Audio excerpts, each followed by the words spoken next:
आज एक अत्यंत गंभीर और संवेदनशील विषय के ऊपर हम आपका ध्यान आकृष्ट करना चाहते हैं। अभी आपने देखा होगा कि मीडिया में प्राप्त समाचारों के अनुसार और जिसमें दिल्ली पुलिस ने अभी एक प्रेस कॉन्फ्रेंस भी की है और एक बहुत ही गंभीर, संवेदनशील, खतरनाक और रहस्यपूर्ण तथ्य प्रकाशन होगा।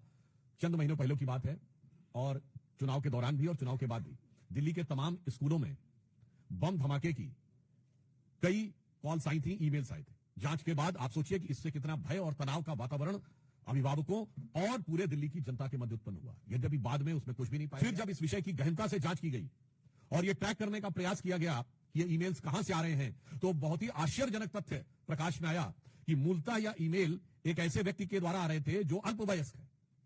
These all emails were originating from a person who is juvenile। और आप समझिए उसने कई 100 स्कूलों को इस प्रकार की फर्जी कॉल्स किए। इसके बाद जब जांच में उनके लैपटॉप और अन्य फोरेंसिक चीजों की जांच की गई और इस बात की पुष्टि हुई, तो और भी गहरा तथ्य प्रकाश परिवार के लोग और उसके अभिभावक ऐसे कुछ एनजीओ से जुड़े हैं जो कि इस प्रकार की गतिविधियों में पूर्व में संलिप्त रहे हैं, जिन्होंने अफजल गुरु की फांसी का विरोध किया है। तमाम गतिविधियां जो कानून व्यवस्था की दृष्टि से राष्ट्र की सुरक्षा के लिए घातक मानी जाती हैं, उन गतिविधियों के समर्थन की बात आई है। Swami Vivekanand Subharti University, one of the leading universities of North India. 250 acres campus, 220 plus professional and vocational programs, 20,000 plus students, state of the art infrastructure. Come and give wings to your career with Swami Vivekanand Subharti University, where education is a passion. NH 58, Meerut, Delhi, NCR। Sudhanshu Trivedi ji एवं दिल्ली प्रदेश के माननीय प्रदेश अध्यक्ष श्री वीरेंद्र सचदेवा जी आपको संबोधित करेंगे। बगल में हमारे राष्ट्रीय प्रवक्ता प्रदीप भंडारी जी और दिल्ली मीडिया विभाग के विक्रम मित्तल जी हैं। मेरा विनम्र निवेदन है माननीय सुधांशु जी से कि आपको संबोधित करें। मित्रों, आज एक अत्यंत गंभीर और संवेदनशील विषय के ऊपर हम आपका ध्यान आकृष्ट करना चाहते हैं। I want to put forth a very sensitive and serious issue in front of you. अभी आपने देखा होगा कि मीडिया में प्राप्त समाचारों के अनुसार और जिसमें दिल्ली पुलिस ने अभी एक प्रेस कॉन्फ्रेंस भी की है और एक बहुत ही गंभीर, संवेदनशील, खतरनाक और रहस्यपूर्ण तथ्य प्रकाश में आए हैं। आप सबको ध्यान होगा, चंद महीनों पहले की बात है और चुनाव के दौरान भी और चुनाव के बाद भी दिल्ली के तमाम स्कूलों में बम धमाके की कई कॉल्स आई थी, ईमेल्स आए थे। जांच के बाद आप सोचिए कि इससे कितना भय और तनाव का वातावरण अभिभावकों और पूरे दिल्ली की जनता के मध्य उत्पन्न हुआ। यद्यपि बाद में उसमें कुछ भी नहीं पाया गया।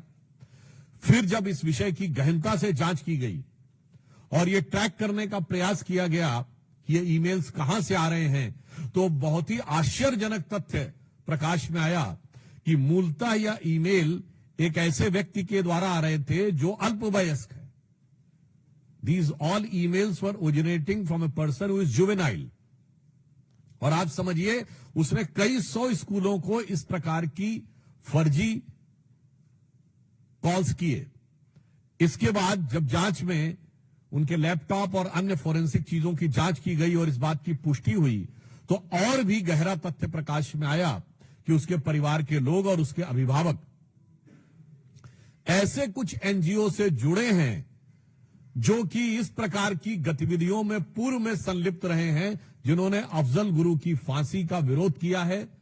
और ऐसी तमाम गतिविधियां जो कानून व्यवस्था की दृष्टि से राष्ट्र की सुरक्षा के लिए घातक मानी जाती हैं, उन गतिविधियों के समर्थन की बात आई है।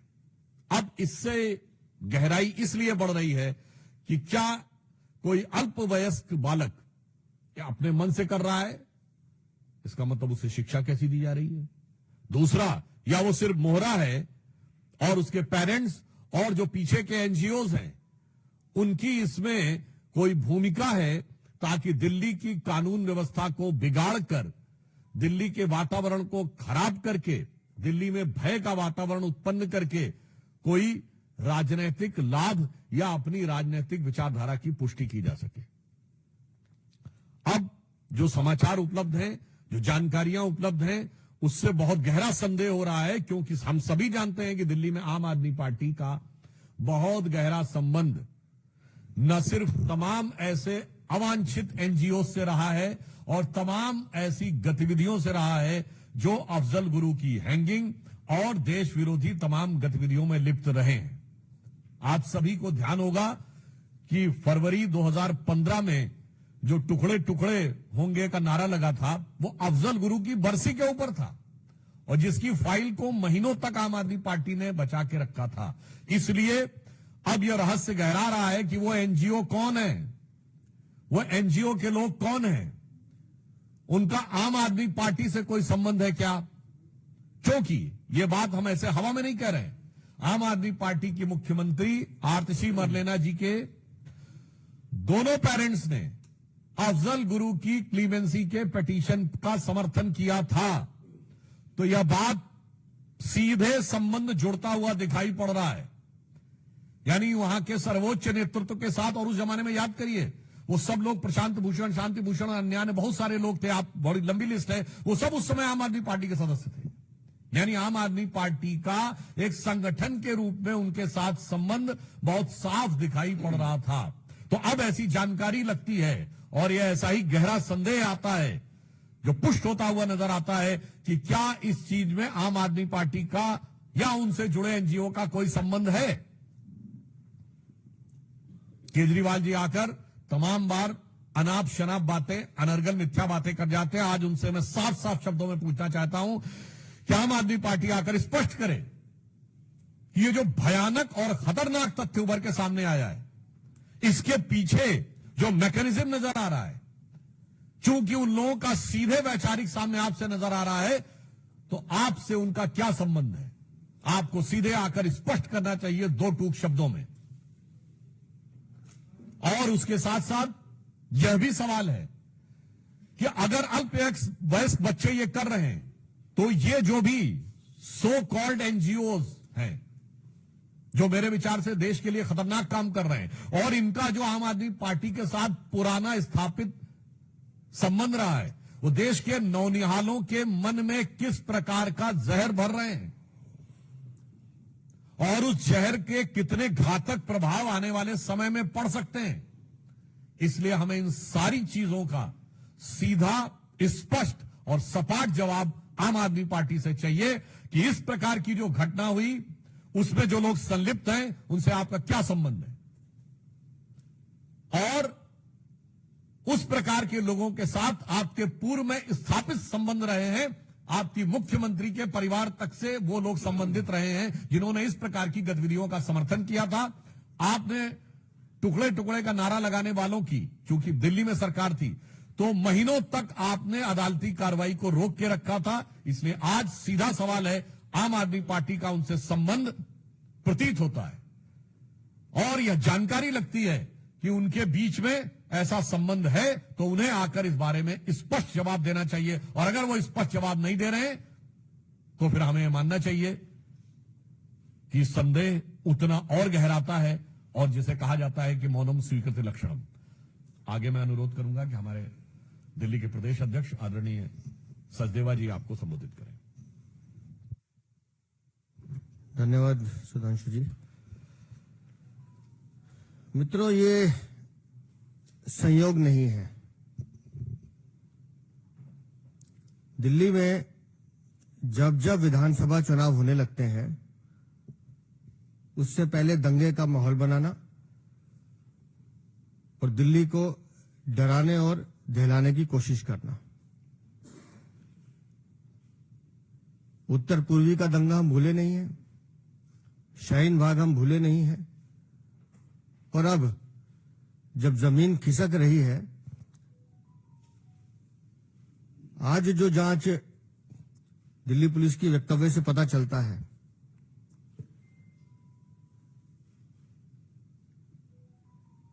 जुवेनाइल को आगे कर जिस एनजीओ का नाम सामने आ रहा है और जो संबंध अफजल गुरु से मिलता हुआ दिखाई दे रहा है, मुझे ये कहने में कोई संकोच नहीं है कि कहीं ना कहीं अरविंद केजरीवाल आम आदमी पार्टी कहीं ना कहीं इसके घेरे में है और इसके पीछे के कारण हैं। मैं बार बार कहता हूं कि दिल्ली में अवैध रोहिंग्या बांग्लादेशी बसाने का काम अरविंद केजरीवाल खुद करते हैं।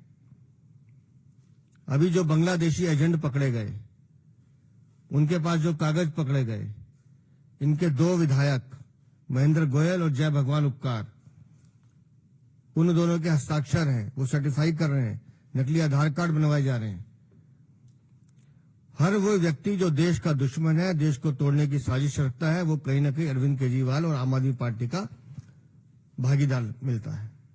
विदेशी फंडिंग से ये पैसा लेते हैं वो एजेंसी जो देश के दुश्मन है, जो देश का भला बुरा चाहते हैं,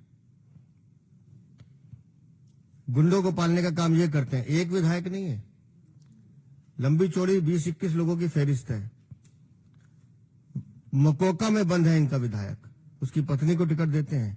मजबूरी देखिए अरविंद केजरीवाल की, घुटनों पर बैठा है, घुटनों पर बैठा है उसके। क्यों? क्योंकि वो नरेश बाल्यान इसका नाम ना ले ले। मकोका में बंद है, और मकोका में बंद होना मतलब आप समझो वो आदमी जो बिल्कुल देश का दुश्मन हो। रंगदारी, वसूली, हत्या, क्या है जी? आपराधिक मुकदमे जिनके इतने विधायकों पे है, किसी पे नहीं है। पर आईना दिखाओ तो इसको मिर्चें लगती हैं। जिस दिशा में जांच जा रही है, निस्संदेह वो एनजीओ, आतिशी मार लेना, अरविंद केजरीवाल, आम आदमी पार्टी कहीं ना कहीं एक सूत्र में बनते हुए नजर आएंगे। दिल्ली को दहलाने की कोशिश, 400 स्कूलों में फर्जी मेल करवाना, और वो भी एक जुवेनाइल से। एक सोची समझी साजिश है। कितने लाखों लोगों को परेशान किया गया, पूरी एजेंसीज को इस काम पे लगाया गया कि किसी तरह से दिल्ली में भय का माहौल हो जाए, एक ऐसा माहौल बन जाए लोग डरें। क्यों? क्योंकि इन्हें चुनाव जीतना है। अरविंद केजरीवाल दिल्ली के नहीं, देश के भी दुश्मन हैं। और जब बांग्लादेशी एजेंट पकड़े जा रहे हैं, वो बता रहे हैं कि इनके विधायक हमसे ये काम कराते हैं, एक शब्द इनके मुंह से नहीं निकल रहा है उस विधायकों के लिए, ना बाल्यान के लिए निकलता है। तो मुझे तो लगता है कि एक बहुत बड़ा खुलासा जल्द कुछ दिनों में होगा, जिसमें इन भ्रष्टाचारियों का, इन आततियों का, और ये जो दिल्ली को पूरी तरह से बर्बाद करने की कोशिश कर रहे हैं, ऐसी आपदा पार्टी जो दिल्ली में सचमुच आपदा बनकर टूट पड़ी है, वो जब जांच सामने आएगी तो वो सत्य भी सामने आएंगे और इस आपदा से मुक्ति दिल्ली को मिले, ये बहुत जरूरी है, क्योंकि इन्होंने दिल्ली को बर्बाद करने का काम किया। प्रश्न साधना मंत्री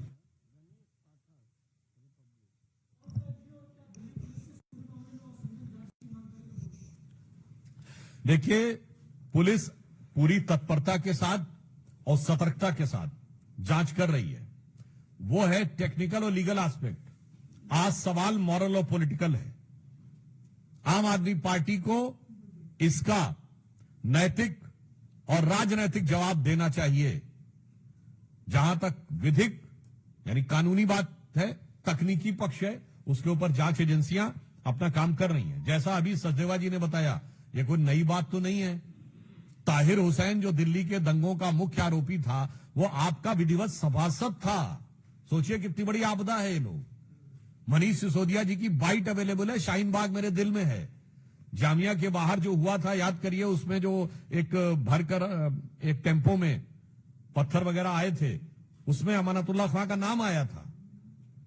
तो ये कोई नई बात नहीं। और मैं पुनः कह रहा हूं, भारत तेरे टुकड़े होंगे का जो जेएनयू में नारा लगा था फरवरी 2015, उसमें सब यही एनजीओ लॉबी वाले शामिल थे। और वो अफजल की बरसी पर था। आप में से बहुत से लोग भूल गए होंगे कि वो ओकेजन क्या था।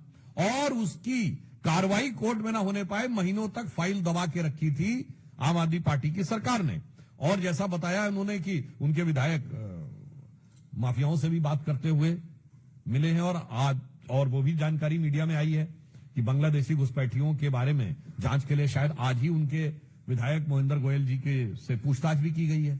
तो अब ये साफ दर्शा रहा है कि ये दिल्ली की सुरक्षा और व्यवस्था के लिए भी आपदा बनते हुए दिखाई पड़ रहे हैं।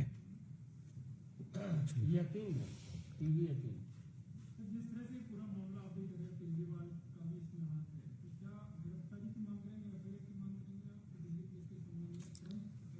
अभी जो जांच चल रही है, जो चीजें निकल के आ रही है, इसलिए हम उस बच्चे का भी नाम नहीं बता रहे हैं। एक बार तथ्य ऑन रिकॉर्ड आ जाए, मैं फिर निश्चित रूप से कह रहा हूं, अरविंद केजरीवाल, आम आदमी पार्टी और ये जो सारा घटनाक्रम है, ये आपस में जुड़ा हुआ है। बस ये एक लाइन और ऐड करना चाहूंगा, वो पार्टी जो कहती थी आरोप लगते ही इस्तीफा देना चाहिए, ये उस जमाने का वाक्य है ना, जब टोपी पहनी हुई थी और जब टोपी पहना दी है जनता को, तो उसके बाद आरोप लगने के बाद सफाई तक नहीं देते हैं, आके उल्टा सवाल करते हैं।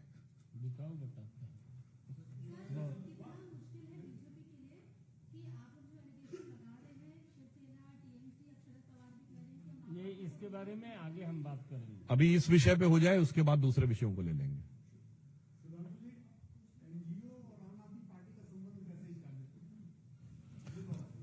इस देखिए, क्योंकि जांच की प्रक्रिया चल रही है, इसलिए जांच एजेंसियां इस विषय में बात कर रही हैं। और जहां तक आपने एनजीओ की बात कही, तो आम आदमी पार्टी के जितने संस्थापक लोग थे, उनकी जरा पृष्ठभूमि देख लीजिए तो बहुत साफ समझ में आ जाएगा। और एनजीओ पे एक और मैं आपको बात बता दूंगा, anybody of you can go and check. जब हमारी गवर्नमेंट आई, देयर वर 5000 एनजीओ जिन्होंने 5 साल से अपना आईटी रिटर्न नहीं भरा था। सबको नोटिस दिया गया कि 3 साल का आईटी रिटर्न भरिए, 3 महीने में नहीं भरा। फिर नोटिस दिया गया कि 31 दिसंबर 2014 तक भरिए, नहीं भरा। फिर उनको नोटिस दिया गया 31 मार्च 2015 तक आप नहीं भरेंगे तो यू विल बी डी-रिकग्नाइज। और आपको पता उसके बाद कितनों ने भरा था? 250। और जैसे ही डी-रिकग्नाइज हुए, हल्ला मचाना शुरू किया था। हल्ला मचाने वालों में आम आदमी पार्टी थी कि नहीं? आप खुद समझिए, विदेश से पैसा लेते हैं, इनकम टैक्स रिटर्न नहीं फाइल करते हैं, 5-5 साल तक नहीं फाइल करते हैं, यूटिलाइजेशन सर्टिफिकेट नहीं देते हैं, और उसके बाद नोटिस के बाद भी कोई जवाब नहीं देते हैं, और डी-रिकग्नाइज होने पर हल्ला मचाते हैं। कोई भी जाके एमएचए के उस रिकॉर्ड से चेक कर सकता है। इसलिए जो हम लोगों ने कहा है, संदेह बहुत गहरा होता है। आमोद राय सर, आमोद राय उसके बाद आप।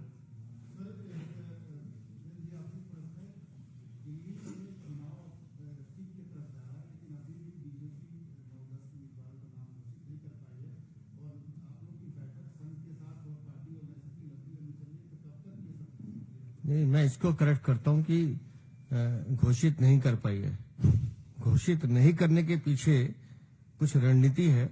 समय आने पे 17 तारीख लास्ट डेट है, उससे पहले घोषित भी होंगे और वो प्रत्याशी जीतकर भी आएंगे। और जहां तक बैठकों की दौर चलता है, तो किसी भी लड़ाई को जीतने के लिए तो चर्चा होती है, तो उस चर्चा को बताने से तो लाभ नहीं है, उसका परिणाम आएगा तो सामने आएगा।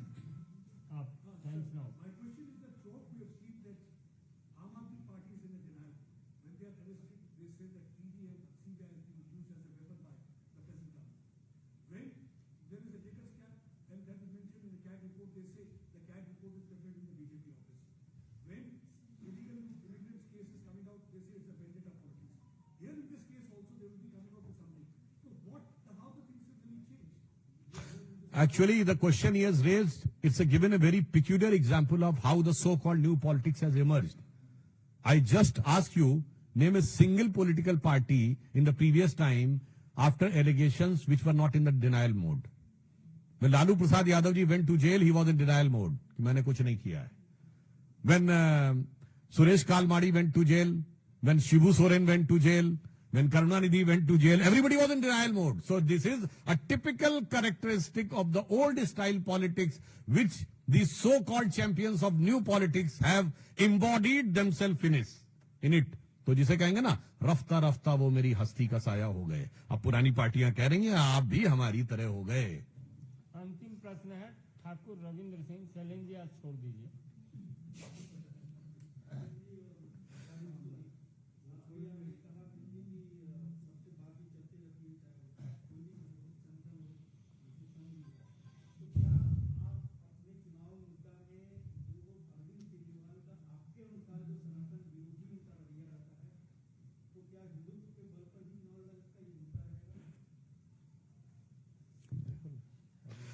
देखिए, हमारे लिए हिंदू धर्म और सनातन धर्म भारत की अस्मिता और पहचान का विषय है। हमारे लिए राजनीति और चुनाव का विषय नहीं है कि 2022 के गुजरात चुनाव के समय वो डिमांड करें कि नोट पे गणेश लक्ष्मी जी की फोटो होनी चाहिए और जैसे ही चुनाव समाप्त हो उसके बाद सुई पटक सन्नाटा। तो बस इससे दिखाई पड़ता है, और ये भी कोई वो बात नहीं है, कांग्रेस भी हमेशा ऐसा ही करती रही है। तो अरविंद केजरीवाल जी के लिए मैं कहना चाहूंगा, और आप देखिए कितनी मजेदार बात यह है, एक दूसरे पे आरोप लगाते हैं, वो सारी बातें अलग करते हैं। आम आदमी पार्टी की अब जो स्थिति है, हमारे प्रदेश अध्यक्ष जी बैठे हैं, बेहतर बता सकते हैं कि अब दीवार पे लिखी इबारत की तरह साफ दिख रहा है कि आम आदमी पार्टी हारने जा रही है। तो उनकी वो स्थिति है, वो जो पुराना गीत था ना, उसके बाद नए नए रूप बदल रहे हैं। तो स्वरूप धरे जीने के लिए बैठे हैं हजारों जहर पिए, ठोकर न लगाना हम खुद हैं गिरती हुई दीवारों की तरह।